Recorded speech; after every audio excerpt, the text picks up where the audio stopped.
మన ఎవరో జనగామల ఒక పార్టీ వాళ్ళు ఒక మీటింగ్ పెట్టుకొని మాట్లాడుతున్నారు.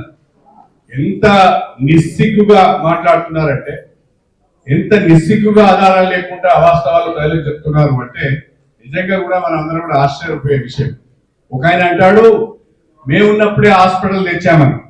నేను మా మీడియా మిత్రులందరికీ ఇక్కడ నా పార్టీ ఆఫీసులో సమావేశాన్ని పెట్టి వాళ్ళకి జీవో కాపీలు కూడా ఇచ్చినాను. ఆ చదువురాని వాళ్లకు మీరు దయచేసి ఆ జీవో కాపీలు చూపించండి అని చెప్పి మా మీడియా మిత్రులను కోరుతున్నా. జనవరి 2025లో 24లో వచ్చినాయి ఇవన్నీ. నేను 2023లో ఎమ్మెల్యే ఎన్నికైన తర్వాత వచ్చిన జీవోలను మాత్రమే నేను మీడియా వాళ్ళకి ఇచ్చాను. అంతకుముందు మంజూరైన ఏవి కూడా నేను మీడియా వాళ్ళకి ఇవ్వలేదు. హాస్పిటల్ ఈ ప్రభుత్వం ఏర్పడిన తర్వాత, నేను ఎమ్మెల్యే ఎన్నికైన తర్వాతనే జియో వచ్చింది. హాస్పిటల్ కి సంబంధించిన ఆర్టీసీ ల్యాండ్ హాస్పిటల్ కి ట్రాన్స్ఫర్ అయింది కూడా నేను ఎమ్మెల్యే తర్వాతనే అయింది.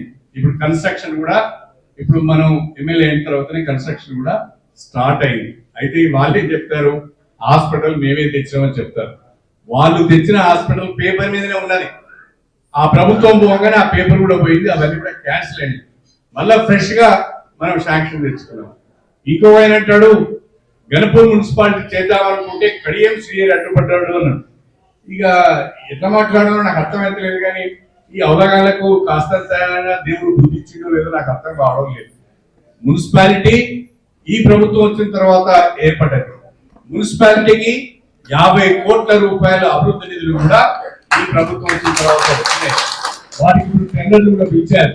ఈ 2-3 రోజులలో మనం ఆ పనులు కూడా శంకుస్థాపన చేసుకోబోతున్నామని చెప్పి కూడా నేను ఈ సందర్భంగా తెలియజేసుకుంటున్నాను.